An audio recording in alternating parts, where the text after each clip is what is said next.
in Zambia here, in the same Nyanja we're talking about, there's a saying that they like saying to say, Mamuna Samalila, meaning a man doesn't cry. Like a man not supposed to show tears ever, no matter what they're going through. And so as a result of that, we've grown up to become experts at hiding our struggles. We smile while we are hurting. We provide while we're exhausted. We lead while we're feeling lost ourselves. We just appear strong while carrying burdens that no one else can see.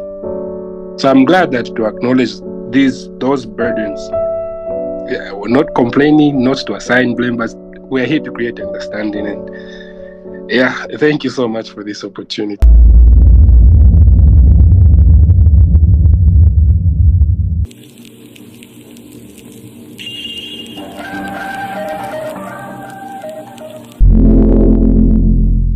All right, so why are we here today, right?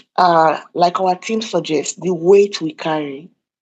As a moderator, I'm female, and I may not be able to identify with the reality of being an African man, but I am here in solidarity today because I mean, these are our brothers, our husbands, our siblings, our friends, and our community members, family, friends, and colleagues. So we are all in this together. When we talk about mental health, it affects everybody. But for today, the focus is on men. And this particular uh, focus is necessary because mental health is not exactly prioritized for men because of the pseudo idea of masculinity and strength. Well, beneath all of that, there's a whole lot of faceless struggles happening. So we'll be reflecting on that at this point. And for everybody, every participant here right now, I would like to just, in 1 minute each, share a reflection on the theme. What pressure can you say you face? Can we talk about that? If you rather write in the comment section, please go ahead. Just write it. What is it like? What is the reality like for you? What pressures do you face as a young man living in or outside of Africa? Is it identity? Is it about silence? What is it about? Is it financial? We would like to hear from you, please. Yeah. We have just 5 minutes to Thank you. reflect on it. Yeah. And that's what we have on our screen. So in case maybe you don't want to talk about it openly, you can go to you can see my screen, right? So we have slido.com. So just go to slido.com and insert the code 8059242, and just type in your response. We're going to see it here. It's anonymized and we'll be able to discuss all of these. So far, we've got some responses. Yeah. It says it's actually life and the expectations of family and society. That's one. So it says, what pressures are you currently experiencing, and how do they make you feel? What are what are you frustrated about that you feel you can't talk about freely? So just sharing them. And one of them, as I've read, is it's actually life and the expectations of family and society. Another person shared proving my worth. Okay. The whole idea of having to prove our worth as men, it's also something that's causing pressure and frustration and all of that. Then testing, okay. Then we see return just of feels, lot, work, pressure, struggling, grow. Okay. Struggling, grow, pressure. Growth. I bet that means growth. Which one? Growth. Good. The person that wrote grow, I think maybe the person was trying to write growth. Oh, yeah. Maybe, yeah. Pressure. Yeah. Then we see other ones, the responsibility of caring for a whole family. Oh, wow, yeah. True. Then there's personal growth, personal goals and what it takes to achieve them. Then finding my voice. Wow. I mean, yeah, if there are any more, we could keep them coming. So let's just think through these ones. Dr. Mwanza, Emmanuel, what do you think? Yeah. Which So what do you think of these submissions? so when Reverend Joe sent me the text, I'm going to include you on the panel. I was like, yes. I mean, I felt nice because I thought to myself, I'm going to talk from experience because mental health is something that is really overlooked in men. Yeah. When I saw the theme, when you made that poster, like the weight we carry, I'm like, wow, this is really nice. So you see, when we hear the word itself, the word weight, many of us will think it's something physical. But the heaviest burdens that we men carry are often invisible.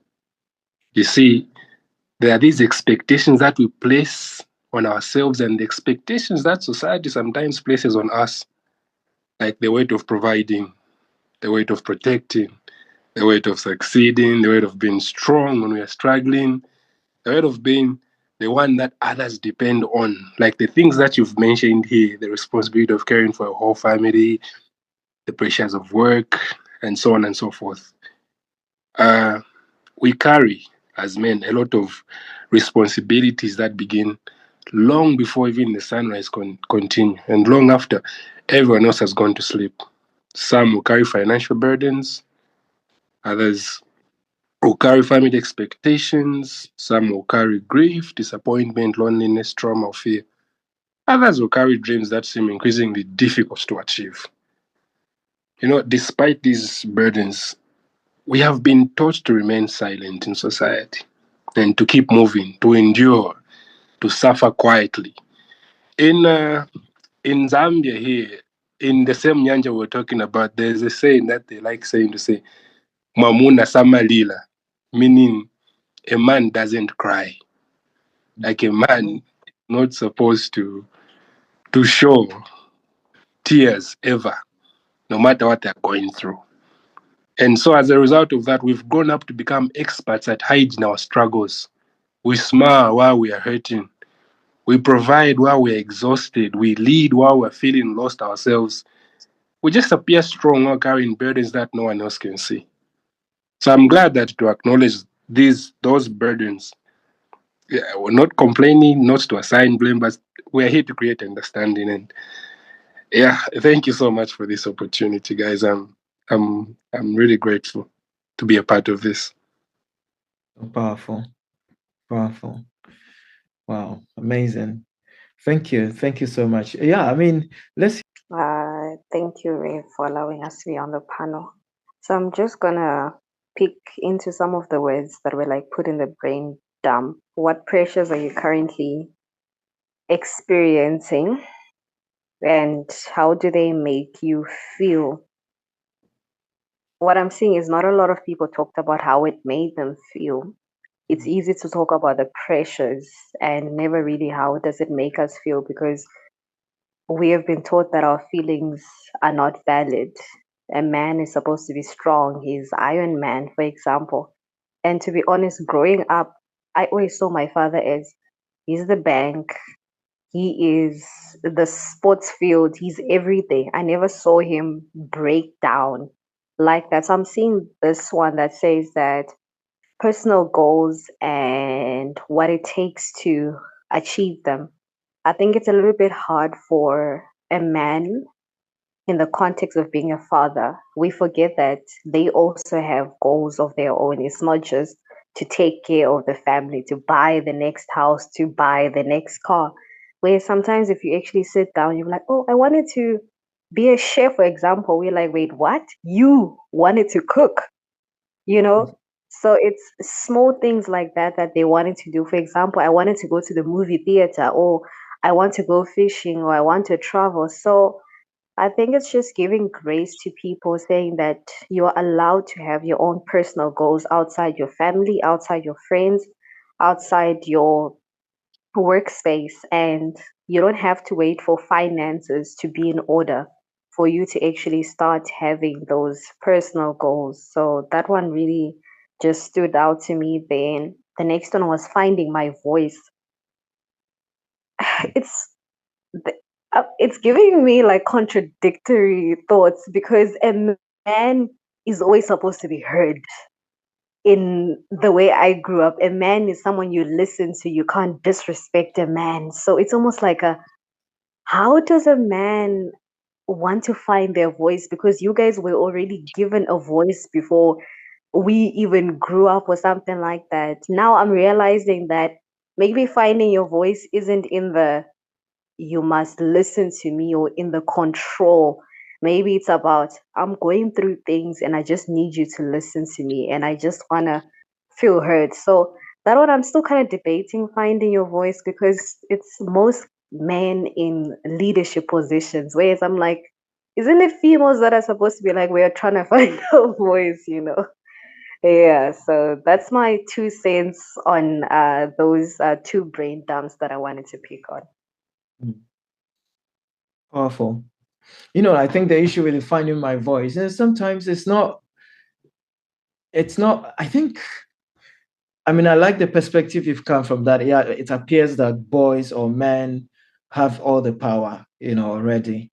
So they already have their voice. So what voice is there to find? Interesting.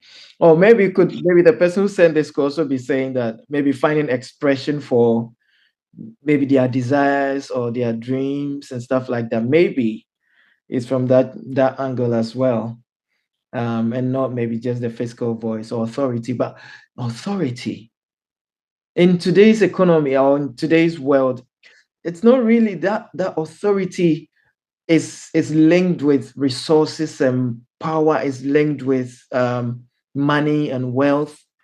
So a man is not sometimes, and in today's economy, especially speaking of young men and young families, and sometimes you really do not have that.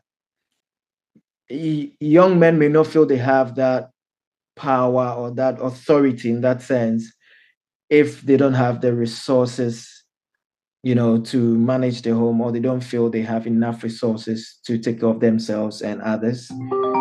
So I'm thinking that could also be because now, if you look on social media, and you're looking at it for especially about money and authority. Ladies want to hang out with people who have money, who have cars, who have houses, and all of that. So for a young man who is trying to find his feet, not having all of that, it's also a lack of voice. I don't know, but I think this is a reality for many young people, and the reason why I don't know the statistics, but maybe why the people are not committed into long-term relationships or delayed marriages and stuff like that.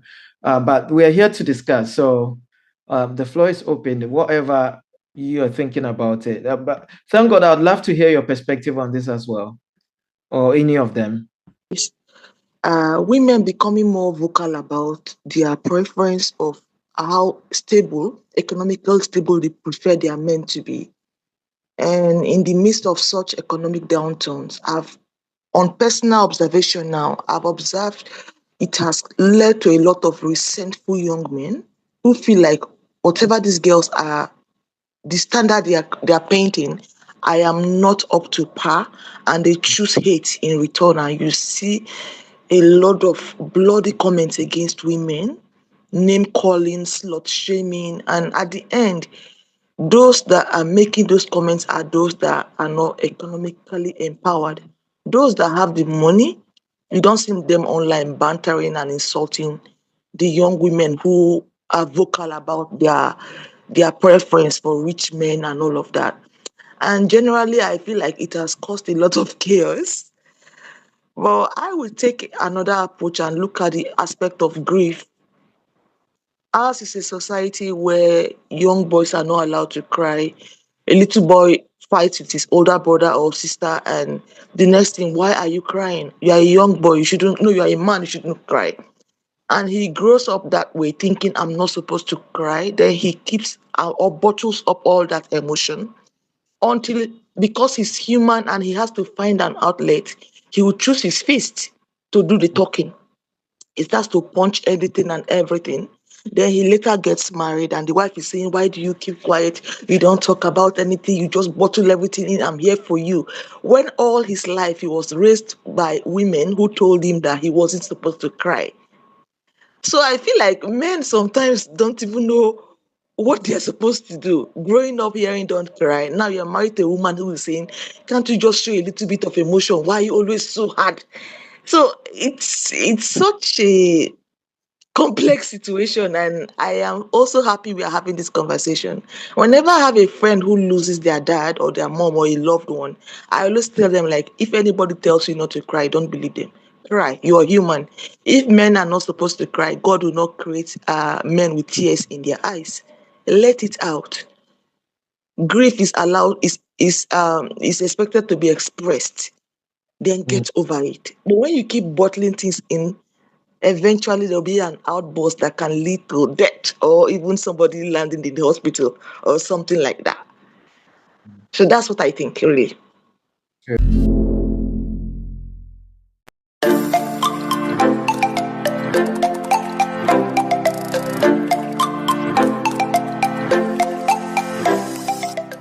Right. So Voice One Africa was founded with a clear mission to transition African youth from passive observers to active architects of the continent's future.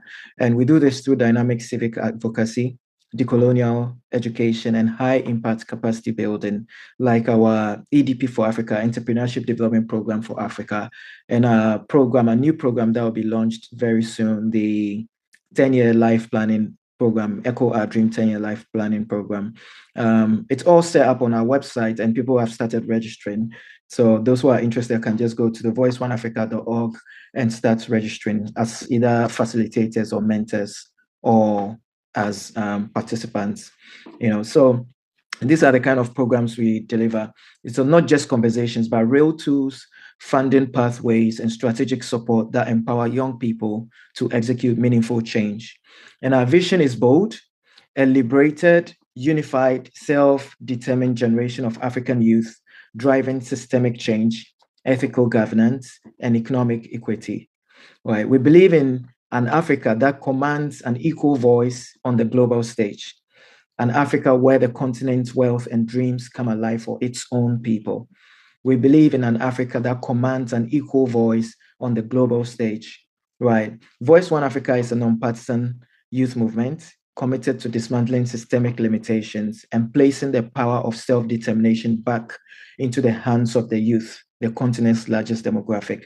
So as we begin tonight's conversation, I want you to know that you are not just participants, but you're part of a growing movement, a movement that believes men deserve support, a movement that believes that the youth deserves power, a movement that believes Africa deserves transformation.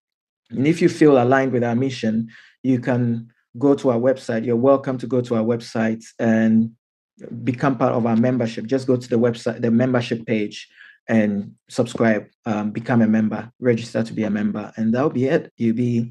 Everything is systemized or automated, so you'll just be able to. It will lead you into our either WhatsApp group and our Facebook group. Everything's automated. So thank you so much for being here, and let's have a real, honest, and healing conversation this evening.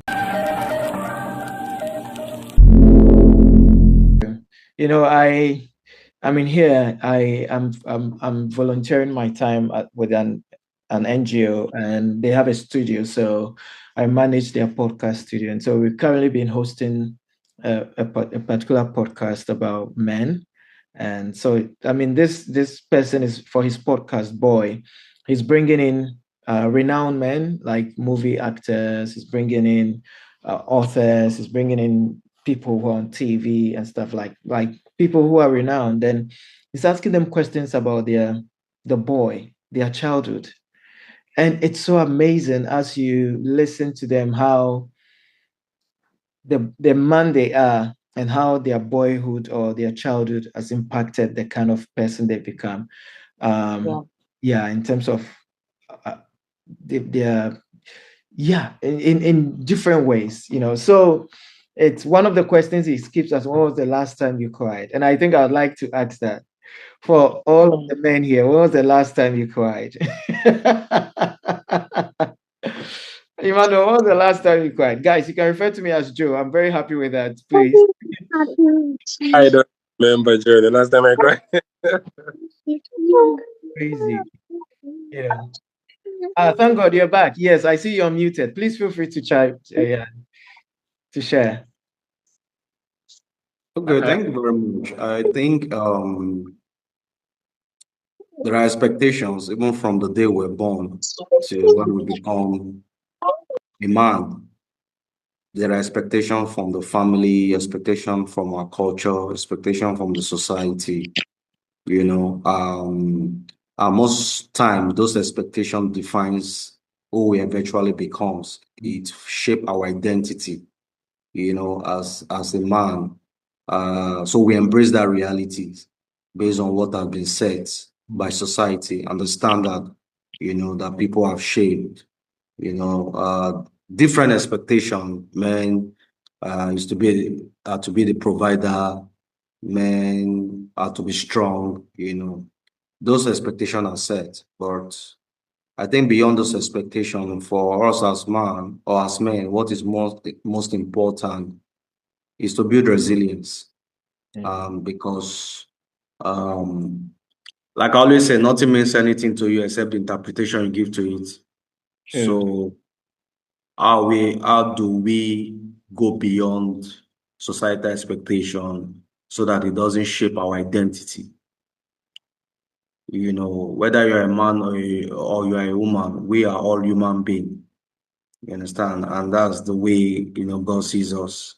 So we must see ourselves from that perspective too, and see how we can begin to define ourselves, not based on societal expectation, not based on our culture, but based on the reality of who we are, and we begin to live beyond the standard that society has set. It's very important so that, and that is why I said it requires us building that resilience.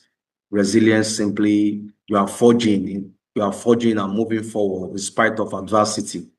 You understand? Because the things within your culture, your environment, most of the time are not within your control. So paying attention to those things can put more pressure on you as a man. You know, so what am I simply saying in a nutshell? I think we should begin to look inward. Why a lot of men, we're talking about mental health, you know, so many men are experiencing mental health challenges because of what they have accepted within their society, within the environment, within their culture, that have put so much pressure on them. And I will round up by saying this, that there are external pressure and there are also internal pressure. Those external pressure can affect our mental health. The internal pressure can also affect our mental health. But trust me, what is most impactful in terms of our mental health, what impacts us the most are those internal pressure. You know, those pressure you put on yourself, not the ones society puts on you. And what do I mean by that? You know, I use an example of an ash bath. When you go to the sea, you see the ash bath. What you can see is visible, but the things you cannot see, they are tiny under the water. You understand? Those little things are the one affecting the big things. So we must look within. The pressure you put on yourself, I must get a car this year. I must marry as a man. I must do this. Those are internal pressure that is also affecting beyond the pressure from the society. So we must be able to, you know, reflect and think deeply in terms of the internal pressure we are putting on ourselves, redefine who we are as a person, you get, and begin to build capacity within so that your resilience can be, you know, strengthened and deepened. Once that is settled, it set the foundation to face any pressure that comes from the outside. Thank you. Thank you. Well, I mean, so if I get what you're saying, so I mean, that's really profound contribution. Thank you for sharing. All right. So what I'm drawing from what you're saying is our ability to define our own, define our own, or have our own definition of success. So if men as men, we have our own definition of success, and it's not necessarily based on or off of what the society is saying. We're not basing our definition of success on the external pressures, as it were. Then we would not necessarily, as it were, put a lot of these pressures on ourselves, or what we are calling stresses, or the things that are making us anxious and burning out and all of that. Then it's going to reduce, because then we are not subjecting ourselves to that locus of, or the external locus of control, or like to the pressures from outside. So if, let's say, I say, well, maybe I don't have a car, and I don't think having a car means I'm successful, so that should be okay. Then that reduces the pressure of having a car. Do I get it? Do I get you right? Yeah, 100% right. So,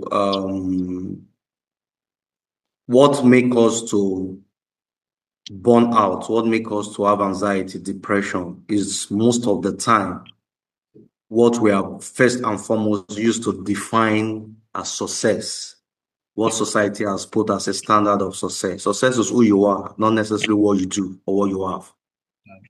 So if you define it based on what you do or what you have, then those pressure from the society that make you feel that if, for instance, you are not married, you are not successful, or if you don't have a car, you are not successful. If you don't have a degree, you are not successful. Those pressure begin to affect you, because you now start defining yourself based on what you have or based on what you don't have. You get? Or if you see success as who you are, irrespective of what you have or what you don't have, you understand, you're already successful.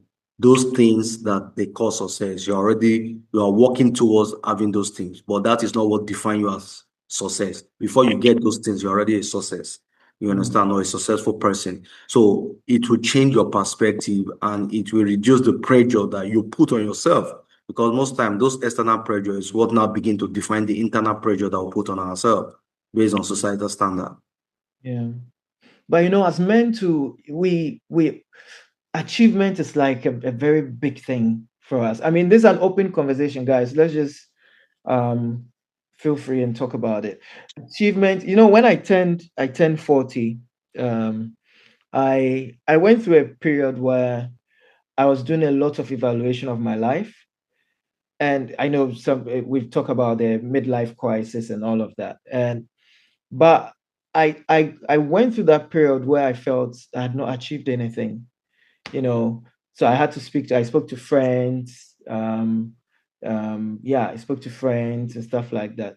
And then, sometimes people just help you to recount your life and see that, no, you've beyond, maybe, let's say, achievement in terms of material achievement and all of that, you've been able to impact lots of lives. So, some of those, as guys or as men, achievement seems to be like one of the big determinants of worth. I did one of my master's degrees was on determinants of self-esteem, and but I focused on Ghana for that research. And in Ghana, though, it was more of virtues and value, like character. And it wasn't focused on men. It was generally, yeah. So I can't use that for this, but generally we know that among men, achievement is a solid a factor or determinant of success. What you guys? Yeah, Emmanuel, I see you. Yeah, you want to speak? Yeah, I agreed with what Thank God said. We try to meet the expectations that we've placed on ourselves. We usually, as men, we tell ourselves, I should be earning more by now. I should have achieved more by this age. I cannot let my family down. I cannot afford to fail. People depend on me. All these thoughts become a constant source of stress, like my good friend mentioned. And the challenge with this internal pressure is that it will often follow you everywhere. Even when nobody's criticizing you, you will criticize yourself. When nobody's demanding more from you, you're going to demand more from yourself. You find that you achieve one goal and immediately begin to worry about the next one. You're going to rarely pause to appreciate how far you have come, or appreciate your mind, to focus on just who you are as a man, as a human being. You know, you can appear as a man, you can appear successful, confident, composed, while internally questioning whether you're doing enough, earning enough, achieving enough, or just being enough. But we need to remember that our worth is not determined solely by productivity, income, status, or achievements. We are humans before we are providers. We are human beings before we are professionals. And we are human beings before we are achievers. Let's remember that. Being a man means accepting that we'll sometimes struggle, make mistakes, fall short of our own expectations that we placed on ourselves and sometimes what society placed on ourselves, but that doesn't make us failures. That is the message we should get from what Thank God shared about internal pressure. Let's learn to appreciate ourselves and be content with the little that we have. Yeah. I see in the chat, you were saying young men are often told that by a certain age they should have a stable job, a house, a car, a family, financial independence. When reality does not match expectations, feelings of inadequacy tend to develop. And that's true. But these are so I just want us to be as practical as possible, not just sharing these things. So it's the reality in which we live, right? Where you get to a stage and you need, for example, I had to leave home at a certain age, but fortunately I was working in the university. After my first degree, I had to do my national service. So whilst I was doing national service, I saved a little, and I was also doing, look, I'm doing contracts, helping people with their essays and their research and stuff like that. So I was making money from there, but I had to leave home in order to be able to have that independence, to be able to do the things I had to do. That means I had to rent my own space, So these things are like, they are things that in order for us to have that self-determination or to have that autonomy as men, young men, as we're going across Africa, to be able to have that autonomy, self-determination, and that freedom to be able to do the things that we need to do and grow without that restrictive, in some cases, authority from parents and stuff like that. We need to move out. So it becomes not just it becomes something that you feel you need. I don't know where you guys get me. Yeah, I get you. I get where you're coming from. So the pressure sometimes it's not inflicted. It's something that is not only as though society is just putting it on you, but it's something that you feel you need. That same feeling, that same need that you're feeling. For me, I would categorize it as internal pressure that Thank God was talking about. If, for example, you're not financially stable enough for you to move out of your parents' home at a certain age, I don't think I would advise you to go out, because you're going to suffer when you get out there. You might not meet certain, expectations that you've placed upon yourself. The need might be there, but do you have the requirements to actually survive when you go out there? I don't know if you get it. Yeah. So let me just quickly mention this. So the conversation is not around putting pressure on yourself to grow, to make impact, to succeed. These are things that I expected that you should do as a human being. We are talking about pressure that affect your mental health. So I want us to see the connection, the relationship. I'm not talking about pressure that you put on yourself to succeed, to make progress. You understand, in life. But these are not mutually exclusive, are they? They are intertwined. It's not like a clean, separate. Yeah. They're not So separate. the point is, when you are putting pressure on yourself to the point where you now begin to experience excessive worry that leads to anxiety, that leads to depression, That is what I'm really emphasizing on based on the standard that have been set by the society. We talk about the need for achievement. Yes, as men, you want to achieve. But let me tell you, the definition of achievement also needs to be clear. It differs based on individuals. Are you getting what I'm saying? So let me put it this way, is the fact that if we want to go by society standard and say, oh, when I have 2 cars, I have plenty money in my bank account, that's when I've achieved. You understand? But that might not be the definition of success for you. For you as a person, it might just be even gathering us together every week. You understand? To impact us with knowledge is already the definition of success and achievement for you as an individual. You understand? Now we might not begin to talk of bills. Yeah, that's why you now need to work hard as a man. So those are important things, are principles. I'm not talking about principles. There's principle for hard work, there's principle for success and all. Of course, as a man, you have to embrace those principles. But what we're emphasizing is those pressure that have been set or those standards that have been set by society that put pressure on you and it begin to affect you, that you are no longer productive and effective anymore because of the anxiety that you have developed and depression around. So that's basically my emphasis. I'm not talking about pressure that you need to put up on yourself as a man to succeed, to make it, or to achieve certain goals that you have set for yourself. Of course, you must set goals, you must work hard, you must achieve those goals. But once it begin to affect your mental health, then there are certain things or belief that you have that's already been disconnected from what real success is about. Yeah. Thank you. So you've Okay, given so an aspect of okay.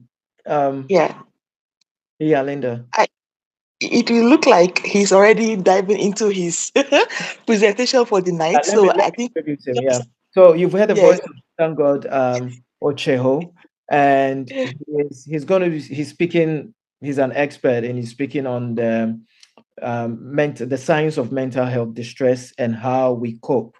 All right. So he's a seasoned mental health and psychosocial support specialist with over a decade of experience designing and leading mental health programs across Nigeria, West Africa, and the Middle East. He holds a BSc in psychology and an MSc in developmental psychology from Lancaster University, UK, and currently serves as the head of mental um, mental health and psychosocial support at NEEM Foundation. He has led large scale interventions for conflict affected children, adolescents, women, and vulnerable communities. And he's managed projects funded by major partners, including UNICEF, UNDP, UNFPA, USAID, and the EU, and the MacArthur Foundation. His experience spans trauma informed care, psychosocial support, safeguarding, capacity building, and community based mental health systems. He's trained over 2,500 frontline workers, humanitarian staff, and community volunteers, strengthening mental health response capacity across the region. Tonight, he brings deep practical insight, as we've already observed, into the realities of mental health distress, coping, and community support for young men. Yeah, so yeah, I would like to hear more of your perspective on the signs of mental health distress and how to cope.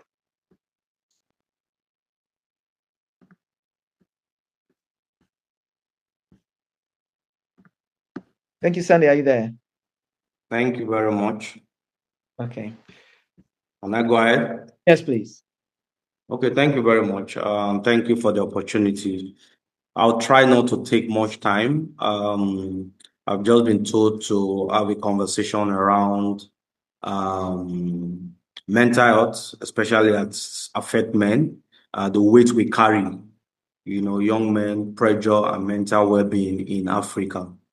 I would like to begin with a story of a young man, a friend, when I was still lecturing in the university. We were working together in the university. So this guy was very, very hardworking. Most of the students love him. So there was a particular time he fell ill. He went to the hospital. They ran different tests. They said nothing was wrong with him. All he needed to do was just to rest. This was a young man who had so much, responsibility, so many responsibility.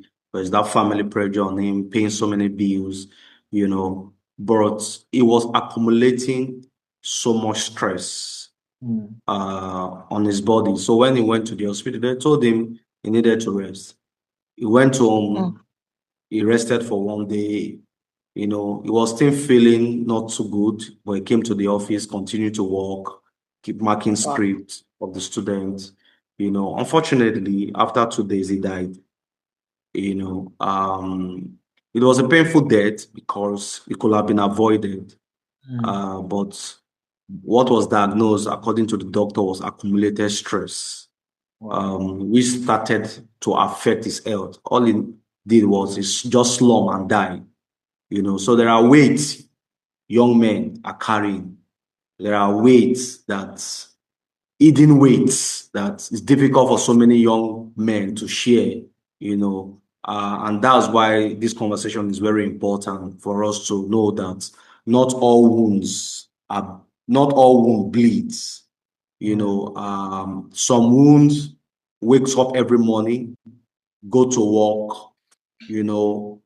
provide for a family, smile in public, and they silently ask themselves, how much longer can I keep carrying this? So many men are bleeding and they are trying to man up because that's what the society has, make them to believe that as young men, you don't cry. And that programming begins from childhood, the day you were born. They program you to be strong. They believe that people who have mental health issues are weak people. But that is a myth, you know. And it's good we are talking about this and this conversation, we are trying to normalize it because one of the things we've seen in Africa is that there are three reasons people don't seek for mental health support. The first one is because people frame mental health as a religious crisis and not a public health crisis. So it's difficult for a lot of people to, talk about it openly. If you tell yourself you want to go and see a psychologist or a psychiatrist, they think, something is wrong with you. Because of the stigma, a lot of people avoid such conversation. Secondly, is the fact that mental health issues are not as obvious or visible as physical health issues. So a lot of people tend to ignore it. For instance, somebody can be having depression as a man, and you will not see it in his face because he's wearing that suit, going to work, playing around, hanging out, but there is that hidden struggle that he's not talking about, but you can't see it. It's different from when somebody is having kidney problem. Most times he's unable to function, or when he's having headache or serious stomach ache, he's unable to function, so it's obvious and visible for you to see. So people pay attention to that. But when it comes to issue around depression or post-traumatic stress disorder, most times it's difficult for people to see, so they don't really take it seriously. Another reason is because of mental health problem is really because it's a religious crisis. A lot of people prefer to go to see their religious leaders, and because we've associated every mental health problem as something that is spiritual, so people tends to go to the religious center for the problem to be solved, and they don't seek the help of professional. So it becomes difficult for us to have this conversation. But I'm happy that you guys see the need to put a conversation or a program like this to talk about it. It shows that the awareness is being created gradually until we spread it across Africa. Because the truth is that across Africa, many young men are surviving, but not necessarily thriving. And there's a difference. So because mental health problem or mental health in itself is a spectrum. It moves from surviving or from motivated to thriving, to struggling, to surviving, and to crisis. It depends on the level you find yourself at every point in time. For today, you can be thriving, and if you continue to allow your mental health to be affected, you can move to the crisis level, depending on how you're able to manage and balance it. So it's important for us to understand that there is the pressure that men put on themselves. There are weights that we carry. You get, and one of the things I would like you to do for me, if you have a pen, and if you don't have a pen, I just want you to reflect carefully. Draw a bucket in your mind or your imagination. Inside the bucket are your stressors. What are those things that stress you? It could be financial, stress. There are a lot of bills you need to pay as a man. It could be your workload. Maybe you have tight deadlines. It could be relationship problems. put those stress inside the bucket, and outside the bucket, what are the things that help you to cope? That's your coping mechanism. How do you cope? So list those things that help you to cope whenever you are stressed, whenever you are under pressure. What are those healthy coping mechanisms you embrace? So what happens is that once you are able to identify your healthy coping mechanism, now I'm talking about healthy one because they are on healthy coping mechanism. Once you're able to identify it, it helps you to now begin to reduce the pressure inside the bucket or the stress inside the bucket.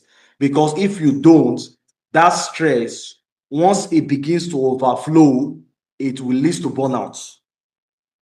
So it's important for us from time to time to keep offloading the stress that we are put inside the bucket, or whatever we are referred to as stressors. The things that stresses us is known as stressor. It could be a human being, it could be a person, it could be a thing, whatever it is, and anything can be a stressor.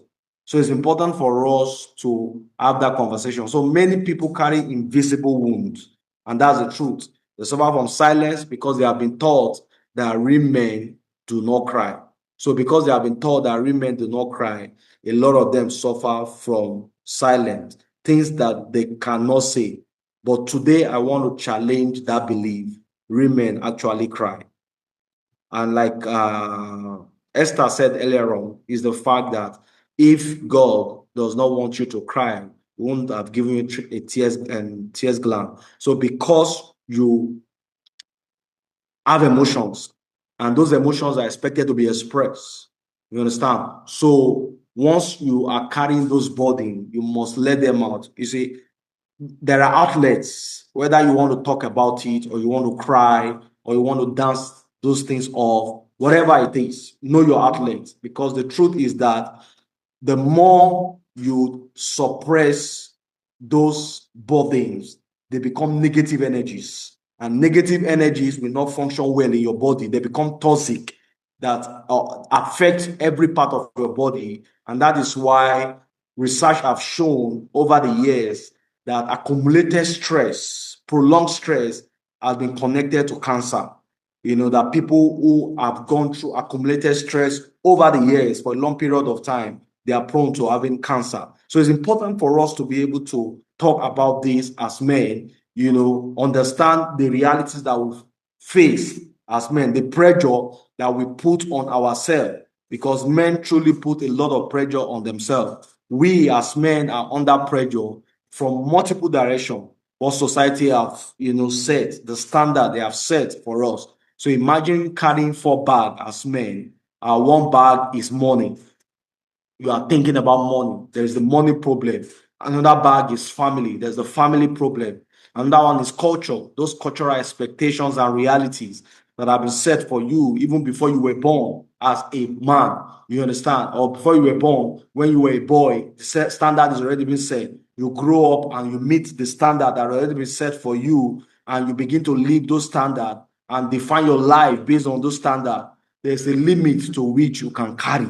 And you must understand this. Self-awareness is the key, is the first stage of you experiencing mental health, or being mentally healthy. So it's important for you to understand how the culture is affecting. Another bag is your own expectation. So you have the weight of money problem, you have the weight of family problem, you have the weight of cultural expectation problems, you have the weight of your own expectation, because there are beliefs that are deep-seated in you that is affecting the way you think and your worldview.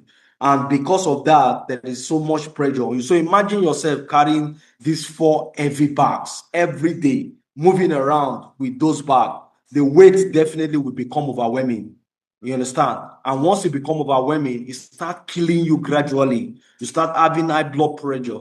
It start affecting your mental health. You swing into depression. You start having anxiety. You're unable to function effectively in your workplace because all of these weights are affecting your capacity to function. So it's important for us to understand that these realities are there.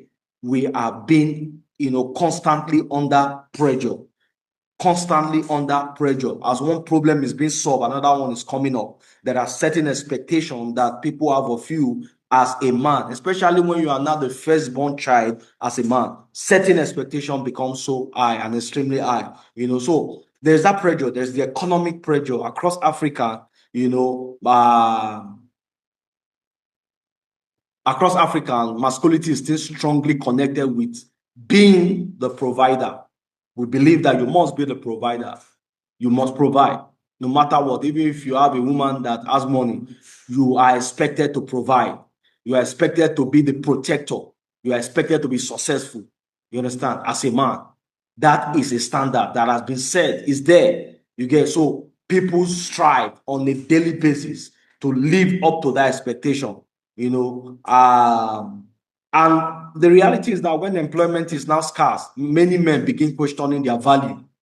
They begin to question themselves. And research has shown that financial insecurity is one of the strongest predictors of depression among young adults globally, not just only in Africa. Globally, it has been revealed by research that financial insecurity is one of the strongest predictors of depression. So you can see the link between financial insecurity and depression. You can see the link between economic pressure and depression. And these are realities that we must confront as men. So African, or in African, studies has also consistently showed that unemployment is associated with hopelessness. People have committed suicide because they are unemployed for a long period of time. Unemployment has been associated to depression, like we said earlier on. It's also been associated to alcohol misuse, substance misuse. Why? Because people start taking substance as a form of coping. And once you begin to get into the use of substance as a form of coping, and in a matter of time, you get addicted to it. Beyond that also is the fact that suicidal risk, because of unemployment. Like I said, people have committed suicide. But my question to you is that if your job disappeared tomorrow, would your identity disappear? I'm throwing this question to us. If you want to speak, you can speak. If you want to put your comment on the chat box, I'll give us 5 minutes to have this conversation. I want us to reflect. If your job disappeared tomorrow as man, will your identity disappear?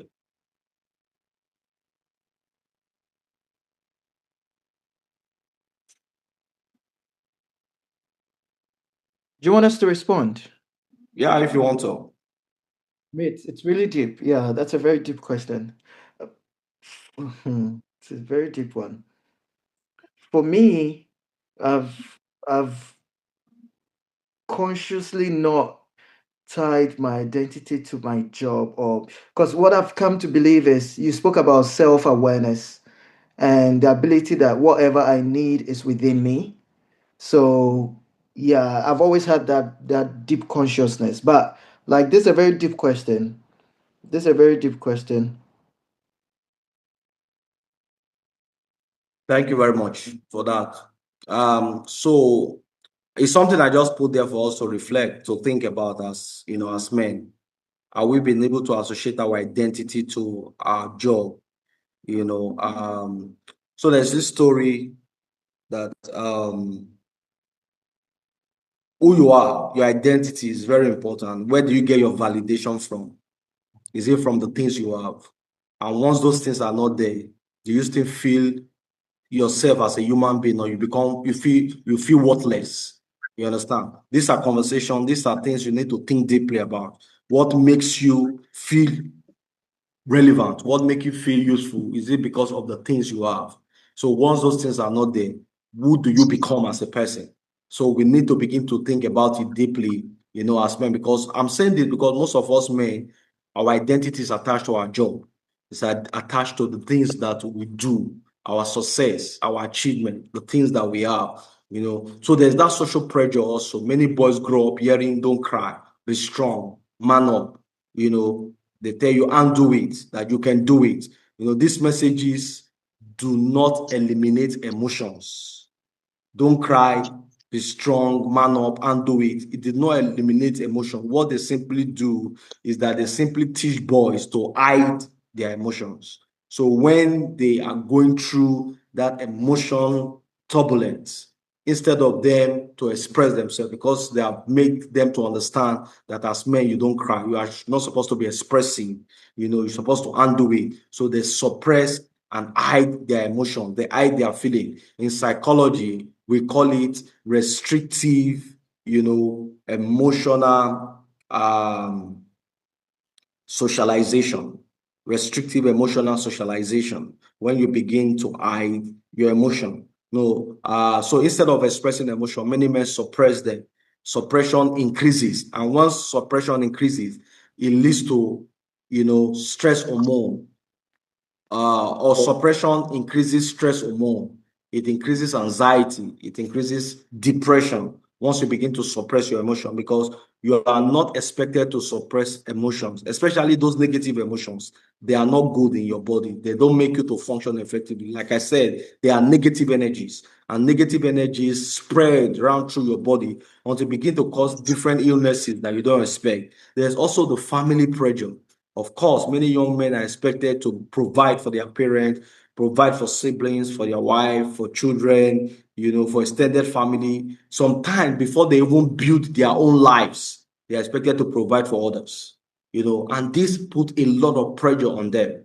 You get? So it is important. The whole idea of tonight's conversation is the fact that despite this pressure, because you can't run away from them, they are there. They were not set by you, so they will continue to be there. They were there before you were born. They were there before your forefathers were born. They are there. But the conversation tonight, how do we balance it that it doesn't affect our mental health?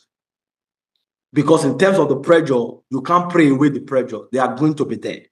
But how do you ensure that this pressure do not affect your mental health? How do you ensure that you function effectively irrespective of the pressure?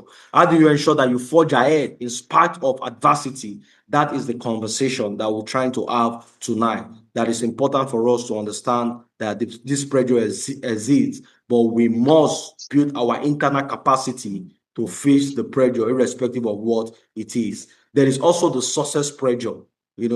Especially in this age of social media that has changed the game. At 25 years, everyone else appears successful. You see them on social media, on TikTok, on Instagram, and everywhere. Comparison becomes so exhausting. You start comparing yourself, and they that compare themselves with themselves are not wise. You understand? Because research has shown, especially within our context, that upward social comparison predicts poor well-being.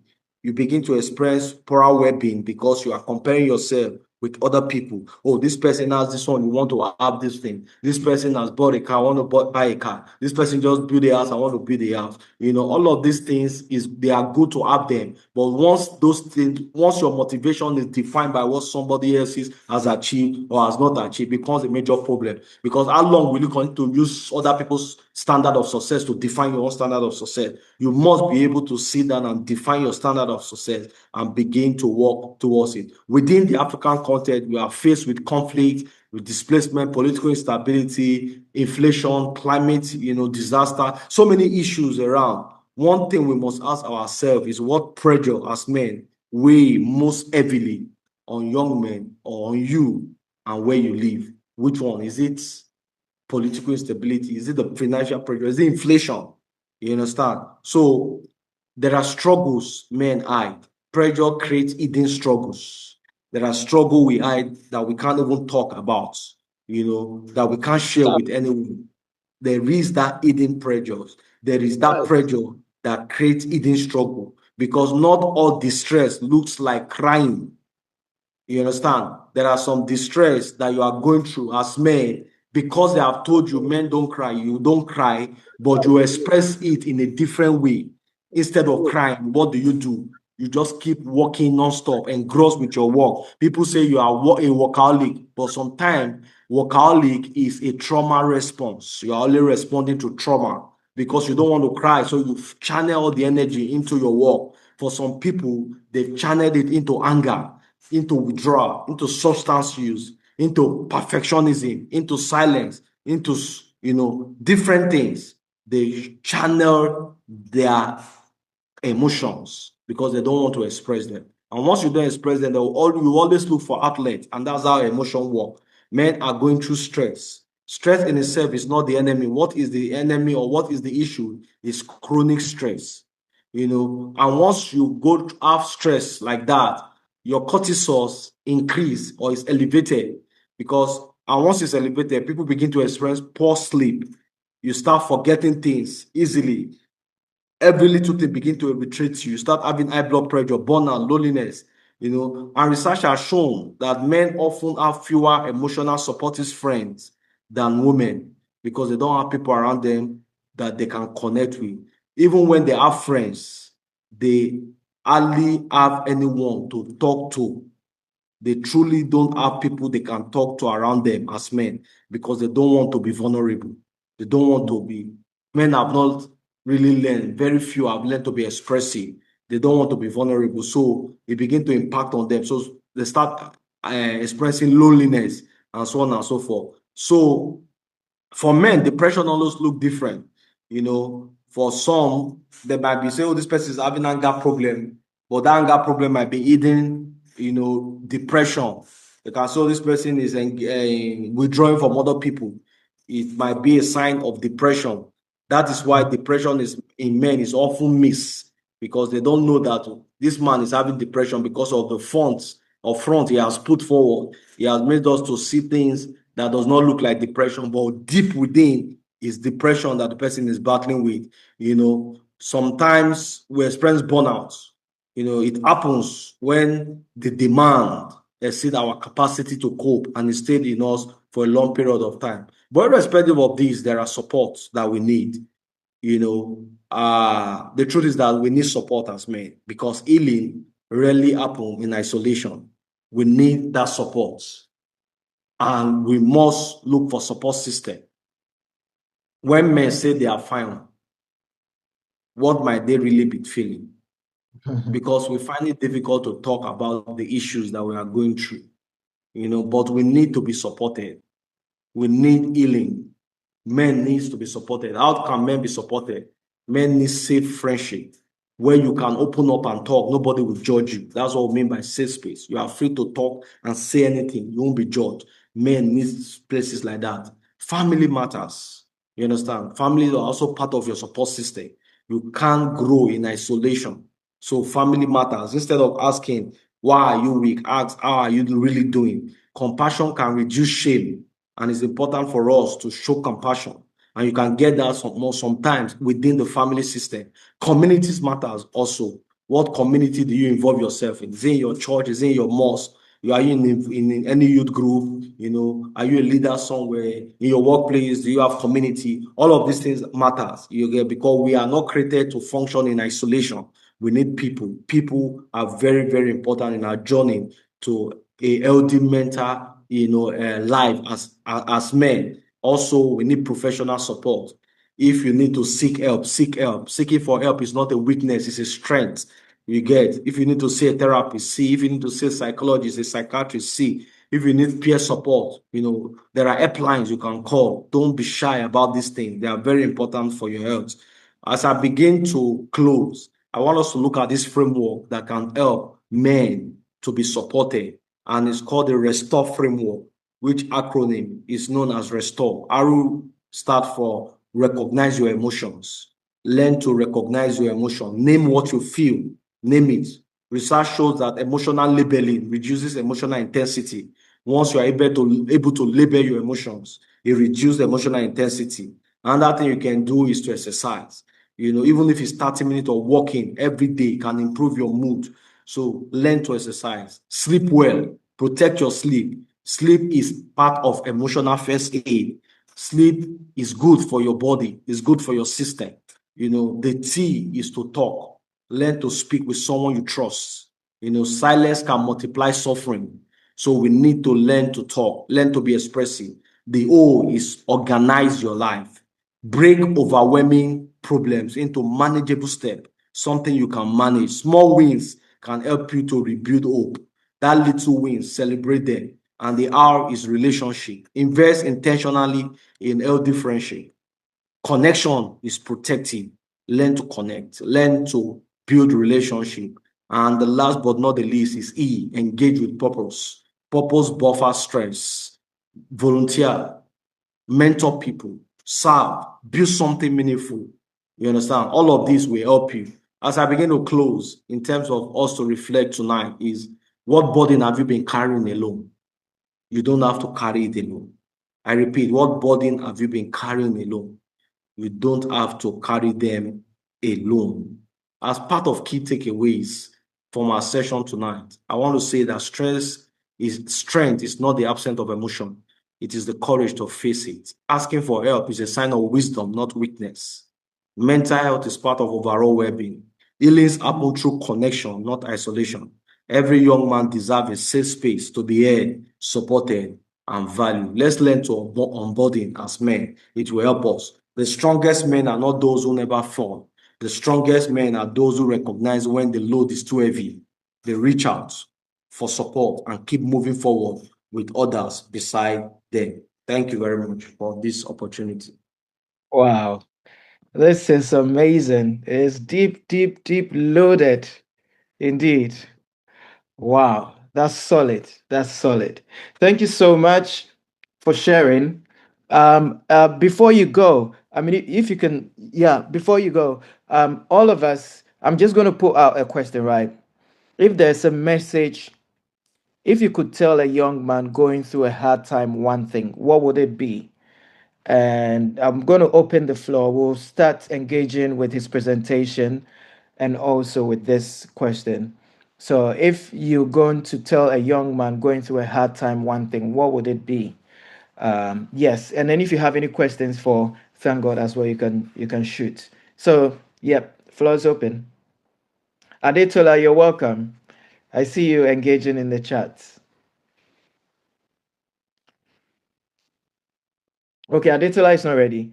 Yeah, Emmanuel. Yeah, for me, it's when he asked what would happen if you lost your job today. He posed that question during the presentation, and I was thinking, because I really love what I do. If my job disappeared tomorrow, I honestly don't know what else I would be. Because for me, medicine is not just how I earn a living, it has become a part of who I am. I mean, I spent years studying for it. I've dedicated countless hours to patients. I've celebrated successes with my patients. I've worried about difficult cases, carried the emotional weight that comes with healthcare. And when someone says, don't let your job define you, okay, I understand the point, but I also think we should acknowledge that some professions become deeply connected to our identity. I know I have learned from this nice presentation that there's a danger in tying all of our worth to one role, because jobs can change, positions can be lost, and retirement eventually comes for all of us. Perhaps for me, it's not to separate myself completely from my profession, but I've learned that from what he was presenting, I should remember that I'm still a human being outside my work. However, if tomorrow I could no longer practice my medicine, I don't know what else I would be, because those parts, I know they'll still be a part of me, but I just don't know what I can be. It's become a part of who I am. Yeah, it's difficult for me to answer to say. Yeah, let me just say that. Yeah. I think for me, reflecting on that, like I was saying, it's so for you, even as a doctor, if assuming like you're not able to practice as a doctor again, you could still help people with knowledge, the knowledge you have. Um, you Yeah, know, yeah, yeah. right. And so I think for me, even though I'm a psychologist, I'm trained as a psychologist and an urban planner, I'm not working as a planner and not working at the level of an applied, like enrolled or employed as a psychologist. But I'm finding ways of expressing the knowledge I have, the know-how, and all of that. You know, So I think we could still be impactful without tying our identities to our roles. And I Yeah, think very difficult thing. It's a very difficult thing. It took me a long time to come to that. I was speaking to Taffy about those some of those processes. Tafatwa, thank you so much, Doc, for sharing. Tafatwa, are you there? Let's hear Tafatwa before Tafatwa wrote a very beautiful spoken word piece about this, and I would like her to share it. Yeah, Taffy. All right. Thank you so much. Let me just open it. I could. So far, I think I'm enjoying this conversation. Like I said, it's probably one of my first conversations I've attended on a male platform or male perspective. So it's quite enlightening. I've always like run away and say that I don't think I should be part of the conversation. But the more I listen to this, the more I actually realize I need to be part of this conversation. Um, so the piece I wrote goes like this. Can you hear me? Yes, loud and clear. All right.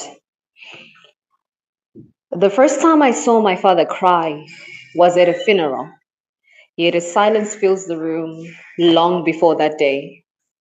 Close to payday, I watched him count what was left, stretching hope further than money could reach. I saw a man who smiled through trauma, who carried us on his shoulders when life became heavy, a man who made sacrifices look ordinary and turned pain into provision. Yet he fought battles we never saw, held storms behind closed eyes, and swallowed words that could have saved him. We call men strong because they endure, but strength is not silence. Strength is speaking when the weight becomes too much. Strength is asking for help before the cracks become scars. So, to every man carrying the world alone, you do not have to suffer in silence, even when the strongest even the strongest shoulders, deserve a place to rest. Thank you. Wow, it's so powerful. So powerful. Very powerful. Thank you so much for sharing it. Tafatzwa is a spoken word artist, and she's also a media personality. So thank you for much, so much for sharing. Adetola, you wanted to say something. Do we have any questions for our guests? Yeah. Yeah, sorry, is it okay to carry on? Yeah. Yeah. Adetola, good. Yeah. So, speaking on the topic of what I would tell a young man at this period going through whatever he is going through, Mm, I think it's very important that you remember that you're a human being. One of the things that society does at birth is to immediately try to control men. In fact, it is not that they immediately try to control women, it's that they try to immediately control men, telling you that you are the foundation. You have to be measured, controlled, restricted. You have to feel less. You have to allow the women to have emotions. But to you, the young man, I need you to remember that the emotions were given to you by God, just like your hair was given to you by God. You have to express your emotion, but regulate the expression. You must not you must not switch it off. You must express it, because every time you refuse to express your emotion and you turn the tap inward, you bleed on the inside. So internal bleeding can continue for years, and it will make you less of a human being. So express the emotion. Choose when to express it, but express nonetheless. You understand that you have a right to be in this world. Even you too belong to this world. And when you feel pain, feel it properly, feel it in the full extent, and heal as much as possible. And um, structure your environment so that the people that hurt you deliberately do not gain access to you, and speak the words that come out of your mouth with boldness, because society seeks to cower you, seeks to tell you how to behave, seeks to tone you down. But decide what will be the decibel of your own volume. and speak without your voice shaking, because you also deserve to be here. Thank you. Thank you. Thank you, Adetola. Wow. I mean, really deep stuff you've shared as well. Really deep stuff. So I just want us to share the few, the question I asked. If you could tell a young man going through a hard time one thing, what would that be? And Adetola, you've responded to that. You've shared a lot about it. Any thought as well from any other person? Yeah, Reno, I see you. Ariola. Good evening, everyone. Can you hear me?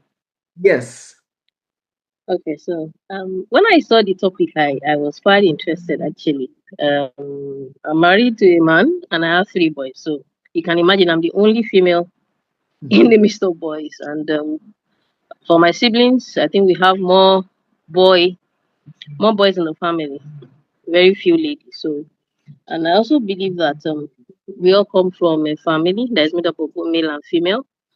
I'm a middle child, or the first daughter, so I have a very strong relationship with my dad, and I think that's also helped me a lot growing up over the years. A lot of people see me being very domineering, being very outspoken, but I think I got that part, the masculine part of me, even though the feminine part is there somewhere. But there are different situations that comes up, and then you need to show some of these qualities which we've been trained over the years with. Now, for what I would tell a young man who is going through a very difficult time, there's a proverb in Yoruba which it says that "Teshin laba danigunle eyon tuguni," which means that if a very big horse, you try to climb the horse and it falls you down, you should get up, dust yourself up, and get back on that horse again. And I also believe that we all created to come to this world for a purpose. A lot of us don't even know what our purposes are. We're still trying to discover it. I overheard when Joe was saying that at some point, in life he felt he had not really achieved it. And I asked the question, what's our definition of success? Like somebody at the speakers also said, society defines some things, our culture defines some things, but we've all been built in a particular way that there are some certain values that have been put in us. And I always tell people that remember those values. Those should be your guidance in anything you're doing. So that even if failure comes, which nobody is guaranteed that you won't fail at one point in time or the other. Once you have those values, it helps to protect you. So when I hear stories of people going to those kind of extremes and committing suicide, I really wonder that how bad would it be? But I'm also aware that suicide, before somebody can get to that level, of course, is a form of mental illness which needs medical attention. But like the speaker said tonight, a lot of us look at it from a religious perspective, and we don't really address the issue as should be addressed. So a lot of people fall victims, and the statistics say that a lot of men, more men actually, attempt suicide, and they actually get it done than women. So, and I think this is a very good channel for us to express this, to let men understand that you don't have to keep quiet, you don't have to bottle up. And I also believe that life revolves around so many things. So our work should not be the only defining statement or factor for us. We should look at things generally. There are people that are very sick. They have very good successes in careers, in education, but they're lying on the hospital bed and they can't do anything. So for me, if there's life, that's always my slogan. There's hope. So even if something negative happens that has affected you, you feel down, which is normal. We are human beings. I think we should be able to reach out instead of bottling up or hiding under whatever facade in our minds. We should reach out to people, talk to family, talk to friends, and find a way to mitigate whatever the issues are. Thank you very much for this forum. Well done, Joe. Thank you so much, Ari. Uh, Yes. I Mhm. okay, so I have some questions. Is Thank God still in the room? Oh, I think he's gone. Let's see. Oh, he's here. He's here. Oh yes, I'm here. I'm here. Okay. So I wanted to ask. I know you addressed it a little earlier. I would like you to go in more to tell us what daily practices support mental wellness Then also, what does men struggle? Why do men struggle to seek help? Really, what conversations are we avoiding? I always say, for me and my girls, whenever something's up, statistics show that more men take the route of suicide compared to women. And I say it's because I can cry and call my girlfriends anytime and talk to them and we are good. But for men, I don't know if they have that safe space to address personal concerns without feeling judged. So, what can brotherhood look like, or how can brotherhood, the idea of brotherhood, be improved when men can actually have safe spaces to express themselves, even without going to seek for therapy? So, how can we create safer spaces for men so that they don't have to suffer in silence? And how do we make brotherhood become a more protective factor?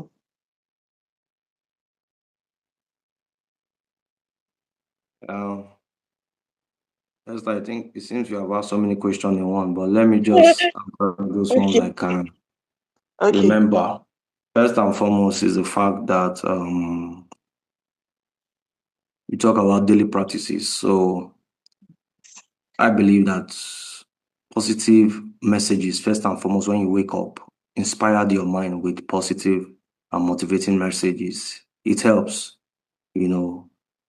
One of the greatest things or one of the greatest harm you can do to anyone, whether it's a man or a woman, is to take away hope from an individual.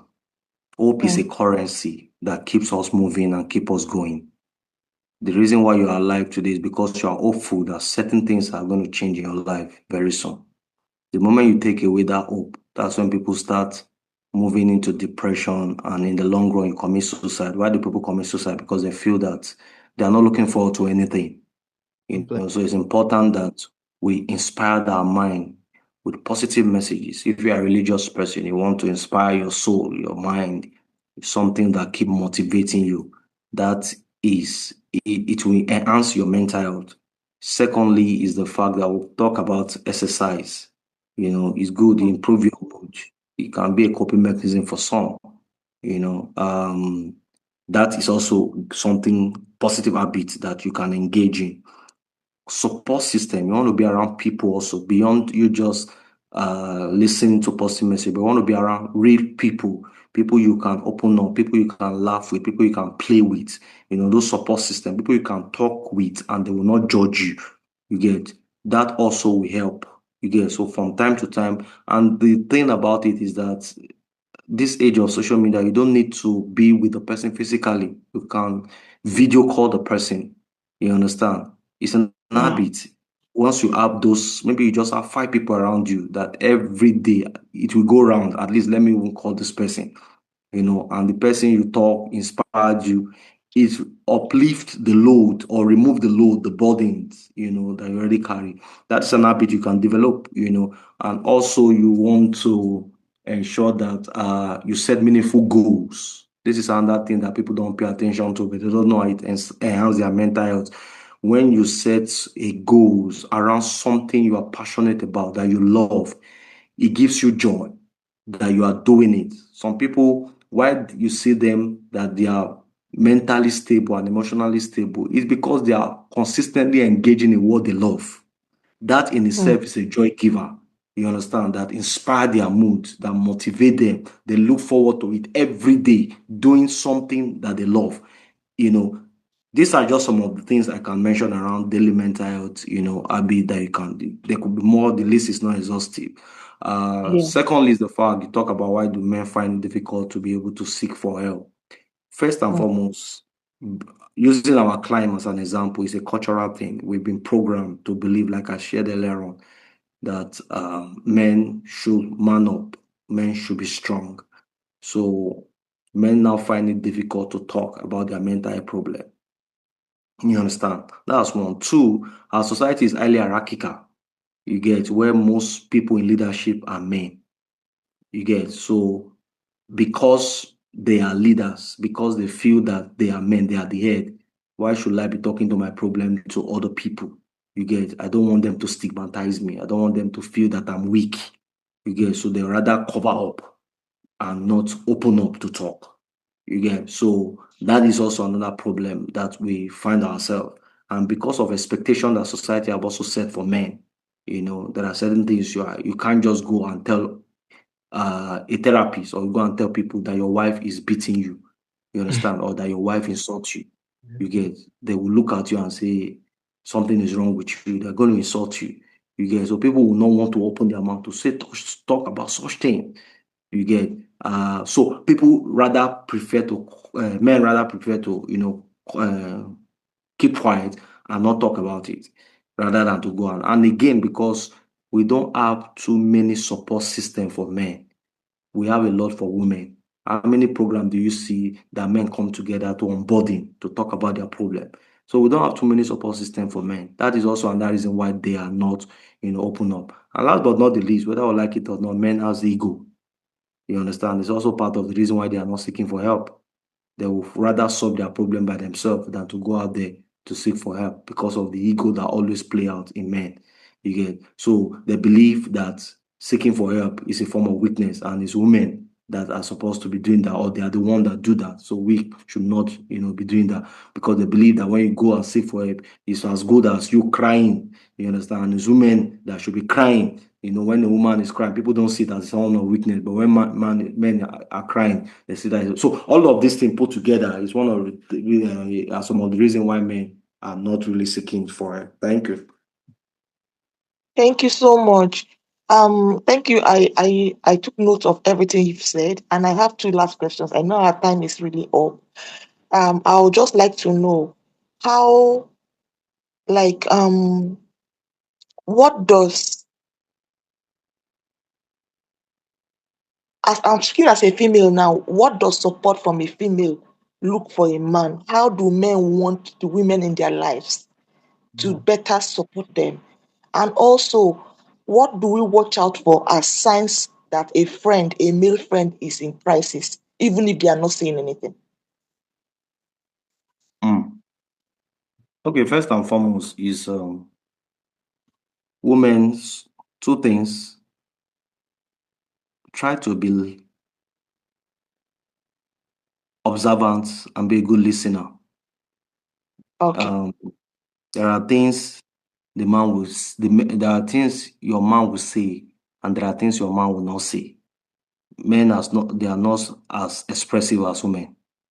So it Hmm. needs someone who is very observant and a listener. When a man say one thing, he has sent beyond that one thing.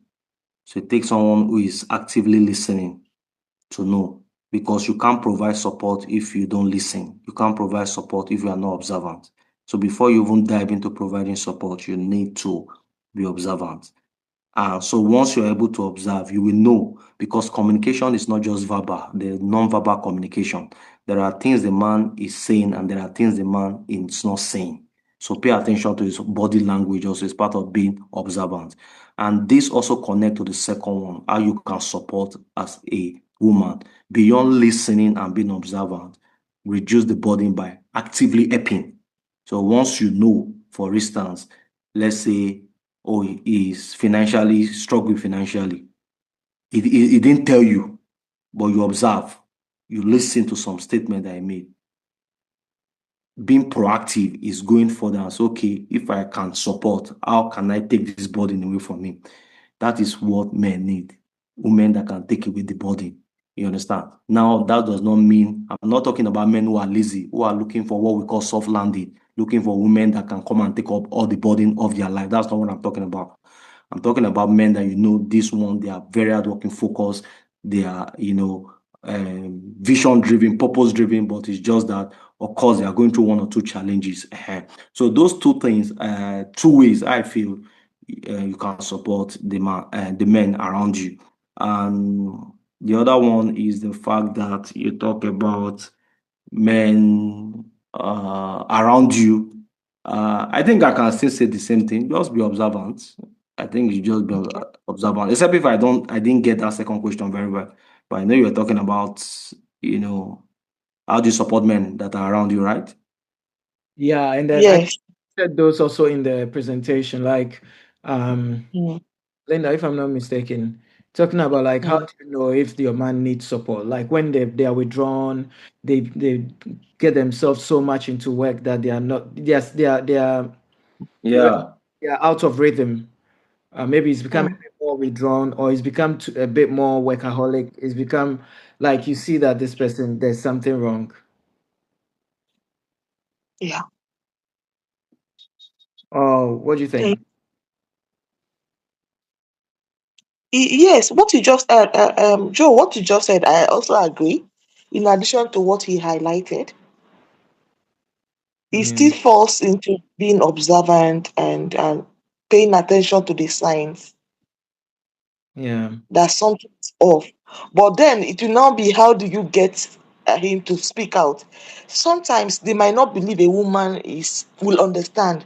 So how do you now get men to actually seek for help? So no, the truth is, uh, when it comes to the seeking of help, Adetola, I see your hands. You be coming next. So for seeking for help, sometimes the help is within our immediate environment. So, for example, Okay. if you're married and you're with your wife or your partner, it's about the partner being able to sense the distress or the thank God explained earlier, and sometimes also creating the environment in the home that the man will be able to speak or share Mm, frustration, because sometimes the environment in the home that it makes it even more difficult for the man to be able to express his frustration or his stresses, because okay. yeah, maybe the way um a woman would take some of the things or stuff like, for example, let me take, there was once I was scammed a huge amount of money, and if I could not actually tell my wife plainly that I'd lost that money because yeah, in a way. But she picked it up, and she was Mm, like, okay, so these things happen and all of that. It was a huge one on me, but the way she took it made me relax about it. And eventually, after maybe a month or two, I was able to let it go. It took several months for us to recuperate, but to like recover from that loss. But like the way she took it lightened the weight on me, But okay. if let's say um, that you need this money and you've lost that money and the pressure of it, the woman's also bringing pressure. It just becomes too much. So yeah, these are like real things that happen, everyday things. Aditula, yeah.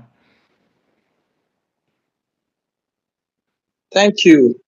So before I answer a question, I just want to address something that was said. Someone said that I've forgotten her name. I think it's Ariola. She Mm, said people that commit suicide have like a mental problem. That suicide is a mental problem. I think that that perspective is wrong. I think that it's an internalization of grief or challenges or problems that it's just a normal thing in the sense that you need to take it away from being a mental problem to seeing how it happens, the mechanism.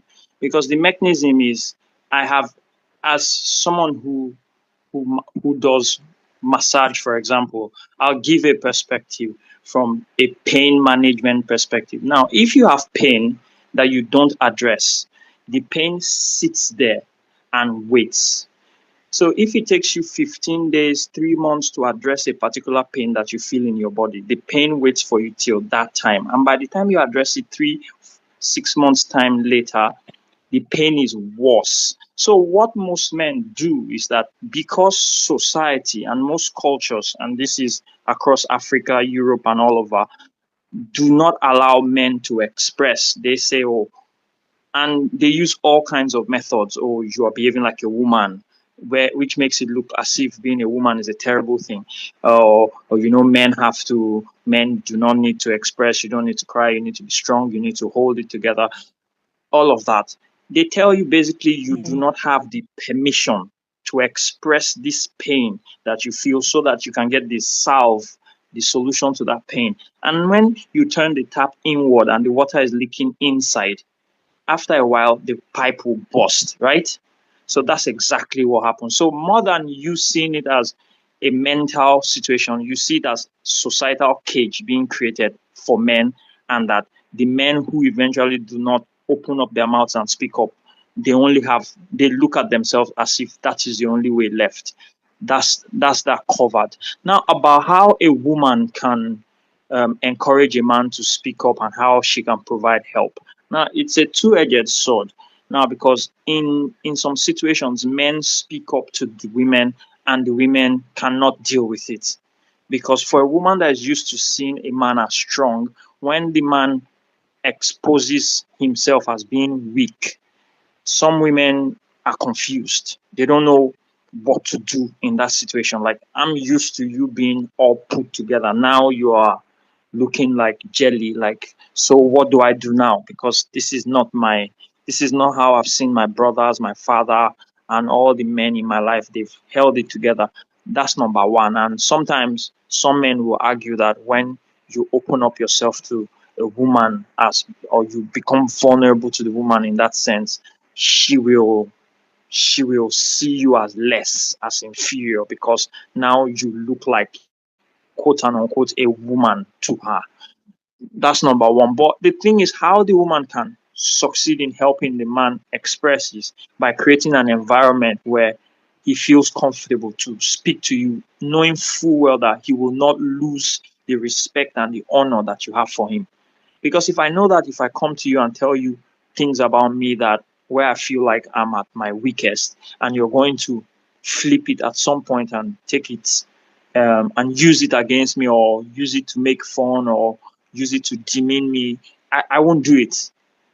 That's number one. Then also, like the previous Mr. Thank God said, you have to pick up on cues. You have to pick up on cues. You have to pick up on cues as to what is going on. Like when the guy goes completely silent and he doesn't speak, and you can see clearly that he's withdrawn, you can go out there and try to figure out what is happening. Another thing you can also do is to encourage the man. You have to, one of the things that happens in some marriages is that some women will say that when the man gets financially buoyant, he dumps the woman, like, I don't want again, and goes to get another wife. Now, some men obviously have excesses. That's why they do that. But in some situations, it's because of seeds of words that some women have sown at the time when the man was financially down or he was struggling, and they don't know how to deal with it. So they give him the full buffet of verbals. And verbal abuse is one of the easiest ways to break down a man, because in terms of verbal abuse, you can't fight back. Most men do not have the arsenal to speak up and say, okay, right, you're giving me this, I can give back. And verbal abuse has a way of sitting deep inside and hurting. So one of the things that the women can also do is make sure you're not giving him the lip in that sense, because sometimes you could actually be contributing to the problem.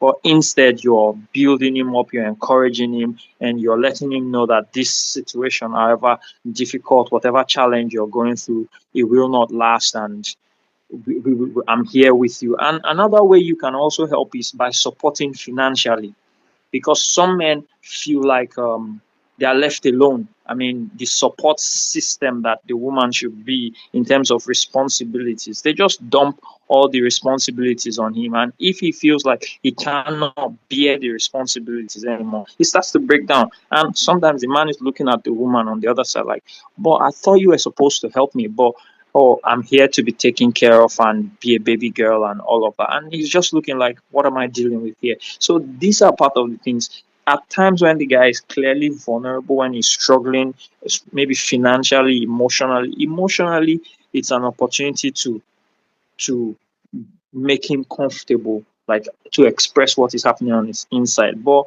if he is financially struggling, you want, apart from getting him to talk, apart from not speaking to him in a degrading manner, or letting him know that you do not respect him anymore, because you have to also come to the table with your money and support, and let him know. I mean, there was a story that I saw on Instagram, and this guy used to be able to provide, but he was running through a difficult patch, and his wife would always want them to go on date nights, and he could not afford the date night. So she'll go with him, and when it was time to pick up the tab, she'd slip the money through to him, and he will pay.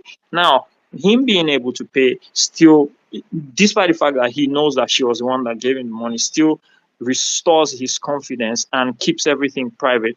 But in some situations, some women will just flip this table and let him know that even if they are paying, that you're irresponsible and you can't cater for anything. And one of the easiest ways that men feel less is by not being able to provide, not being able to, like the doctor said, he wouldn't know how he would esteem himself if he was out of this job. He wouldn't know how to define himself. Now, these are clear things being expressed. So I think that's how the women can help. Thank you, sir. Thank you. Thank you. Wow. I'm just looking at the comments. I see Dr. Emmanuel Mwanza. Strength is asking for help before the cracks become scarce. I mean, it's powerful. It's also, from the poem, innit? Yes. So powerful. Guys, it's been an amazing conversation, and the presentation from Thank God too was really elaborate, and he's explained a lot. What we'll do is that I think we'll have another conversation where we can create that safe space for within Voice One Africa, where we may not even need to record those sessions for our YouTube session, but just we have this group sessions where people guys just come around and talk. For me, usually I have a friend, like got like three close friends, so when you're in those difficult times, you usually just call or WhatsApp these three call friends. We're able to discuss some of these things, and it helps. Yeah. So, but there are people who do not necessarily have some of those cliques or those networks. And maybe for Voice One Africa, we could create such a room. What do you guys think?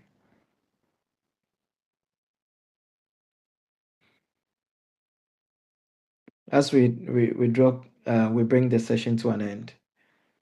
All right, I see the love. Final words, Staffa, do you have any? Lionel Staffy, any final words, closing words? Emmanuel, closing words. Any final words?